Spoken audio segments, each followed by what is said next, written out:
Vaughn. Due to pressure from my in-laws, we started trying to conceive from the beginning of our marriage. However, as it was taking a while to conceive, I became worried and decided to discuss something with Vaughn. Hey, Vaughn, I have something I want to talk about. Oh, a discussion. Seems like every time you bring up a serious topic, it's never anything good. Well, it's about our fertility efforts. Can I talk to you about it? Fertility? Okay, let's hear it. Well, we've been trying hard, but it's not happening, right? So, how about we both get tested? If there's nothing wrong with either of us, at least we can be relieved.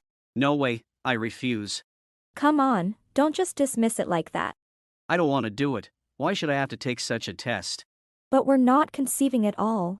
I'm worried. Maybe one of us, or perhaps both of us, might have an issue. There's nothing wrong with me. If you want to do it, go do it yourself. That's why I'm saying, if we do it, let's do it together.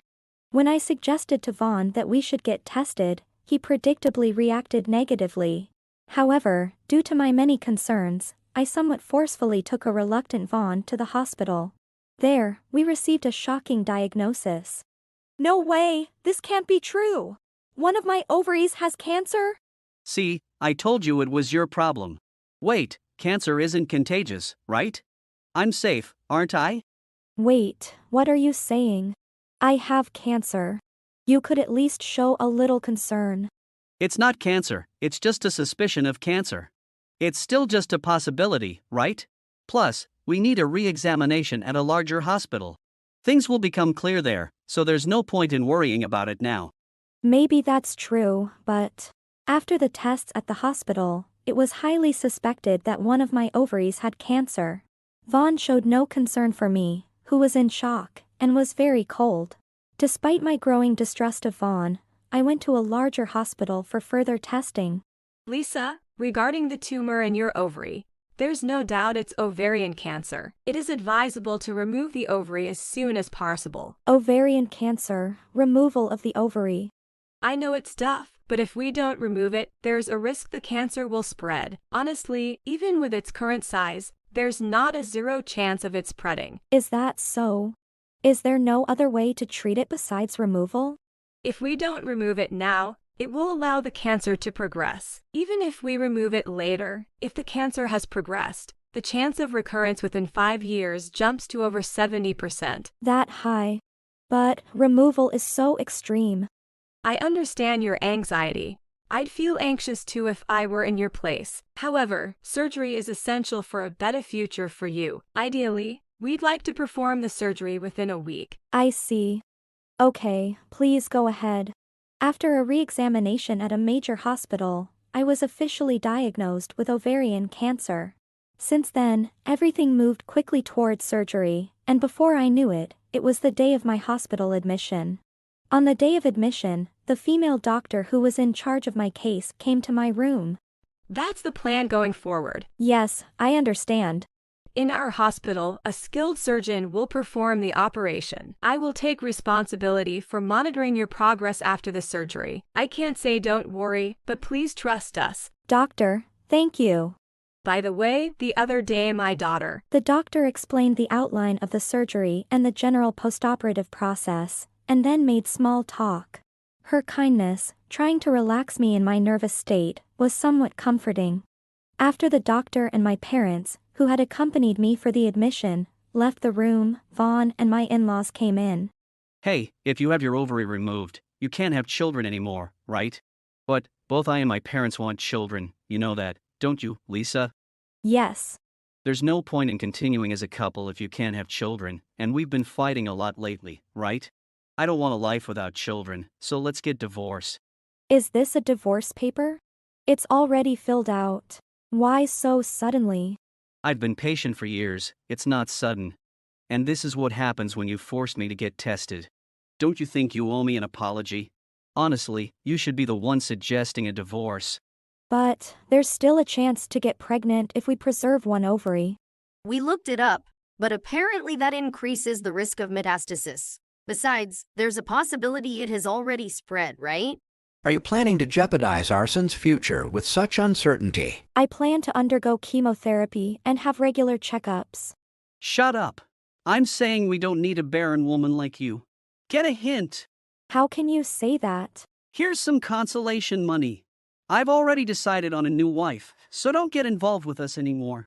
Thus, I signed the divorce papers while crying and slammed them into Vaughn's hands. Vaughn and his parents, looking pleased, quickly left the hospital room. Years later, while Lisa was at the hospital for a regular checkup, she encountered a familiar figure approaching her. Hey, long time no see. Are you here for a checkup too? Does that mean your surgery went well?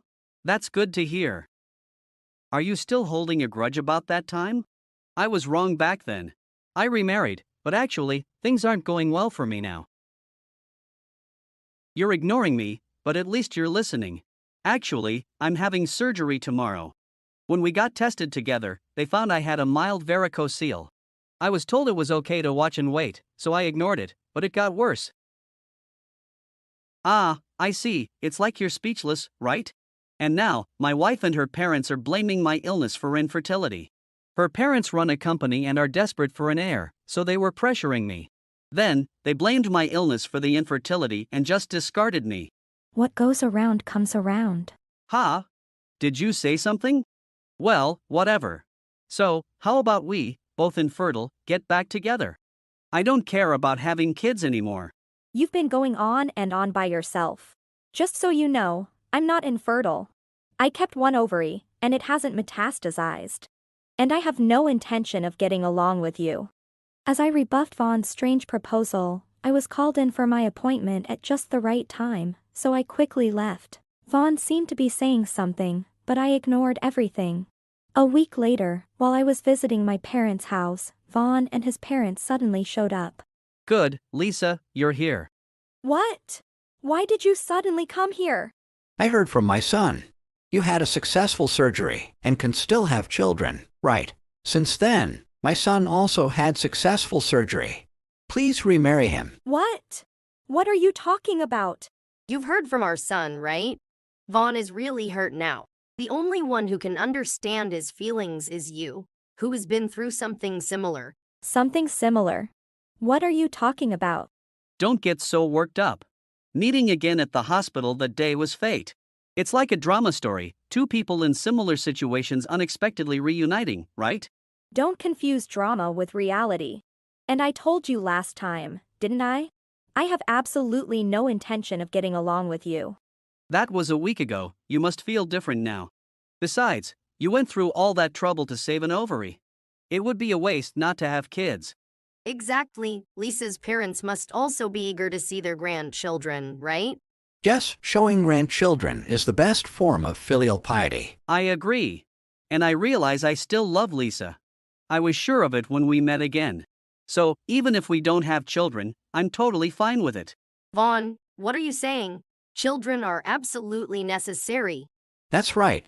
What do you mean by not showing us grandchildren? As these people who came to my parents' house uninvited continued to speak their mind with arbitrary logic, Enough with all this nonsense. Please stop it. Oh my. That startled me. What's this all of a sudden? Don't raise your voice like that. Lisa, why are you angry? Are you serious?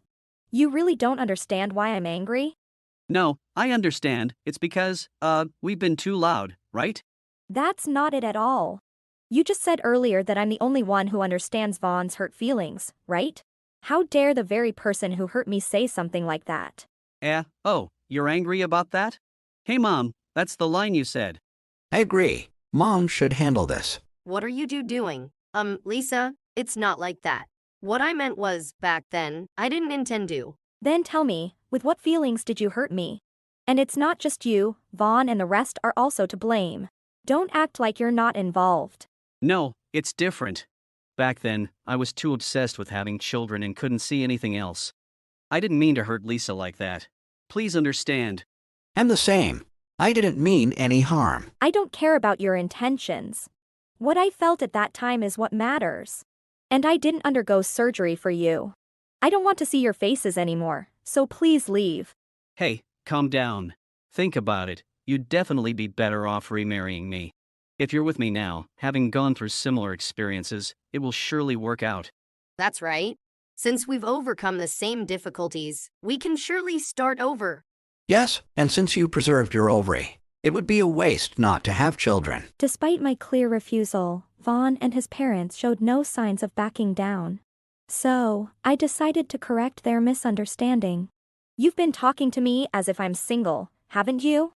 But as for remarrying, I've already done that, and I even have a child now. What? Remarried? A child?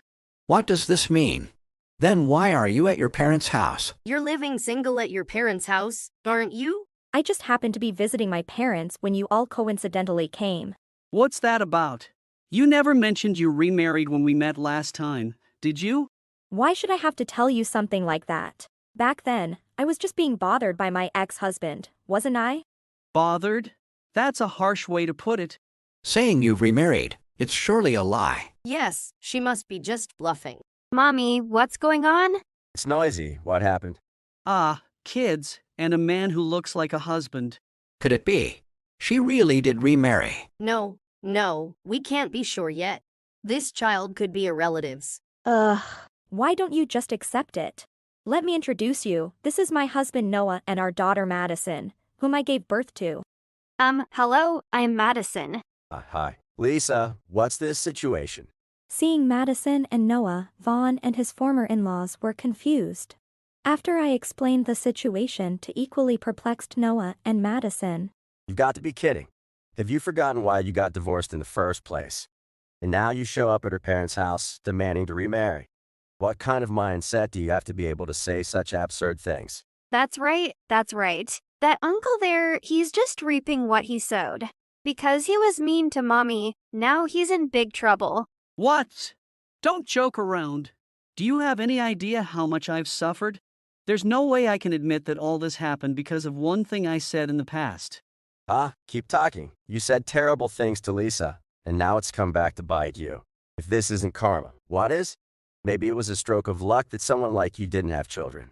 What the hell? Do you know how much pain I've been through? Vaughn has been deeply hurt by this whole ordeal. You have no right to say anything. A stranger has no business lightly touching on another person's emotional scars. You guys are now strangers to Lisa too, so don't you dare touch her wounds. You came here without thinking about Mommy's feelings, right? Then you have no right to say anything. I won't forgive anyone who hurts Mommy. Please leave our house. You think I'm going to back down after being ridiculed like this? It doesn't matter anymore. Divorce him and remarry me, Lisa. Like I would do that. I'm very happy now, blessed with a daughter. And no matter what, I refuse to remarry someone like you. So you're saying Vaughn doesn't deserve happiness? A woman who can't make Vaughn happy can't possibly build a happy home. Enough. Don't think saying such ridiculous things will get you what you want. You are the worst people who left Lisa when she needed help the most. You should be grateful we're letting you off with just a few harsh words. If you don't leave, I'm calling the police. Mommy has a little brother in her belly. You can't stress her out. Don't make Mommy feel bad anymore. If you don't leave, I'll call the police, and I'm ready to take this further. I will never forgive what happened that day. If you understand, then leave, and I never want to see your faces again. What? We're supposed to be comrades in suffering, aren't we? Yes, that's why you two should be together. Please remarry Vaughn. I beg you. I can't be with people who only think about themselves. If you're so desperate to remarry, find someone else. Don't come back again. Bye-bye. So, I was hated this much. What should we do without this? We won't have grandchildren. Will we never see our grandchildren's faces in our lifetime? Thus, Vaughn and his former in-laws left my house with gloomy faces. After that, Vaughn and his parents never came to see us again, and our family of 3 lived happily. Vaughn, shocked by my rejection, began to shut himself away at home, reflecting on his life in a depressive state.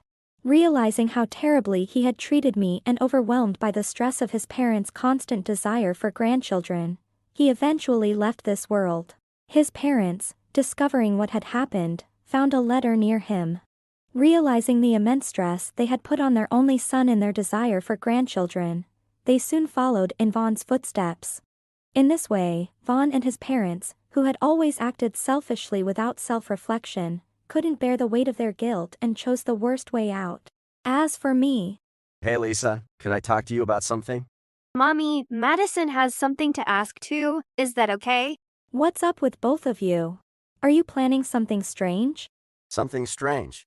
Well, not at all.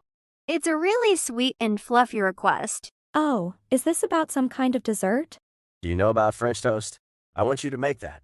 Of course, I know, but is that what this discussion is about? I want it made with pancakes, not bread. French toast with pancakes. I see. Indeed, it's really delicious. Looks like Mommy has tried it before, Madison. Daddy, Madison hasn't eaten it yet. So it seems, she's been secretly eating it alone. No, it's just that I had some extra ingredients. So, which one did you like more? It might depend on the person. I personally like French toast with French bread the best. Madison, seems like Mommy has been quite the French toast connoisseur. Madison wants to eat lots too. Then how about we have a French toast party next time? Since then, our family has been living peaceful days. Today, we decided to have a French toast party at Madison and Noah's request. French toast can have different flavors depending on the type of bread used, and I had been quite into it for a while. Hearing about this, Madison started asking to make French toast with various types of bread. While it sounded fun, I had my doubts about using naan. Noah, with a big smile, was also pushing for naan, so I suppose he'll eat it all if we actually make it. And so, our family continues to find small joys every day, spending our time happily.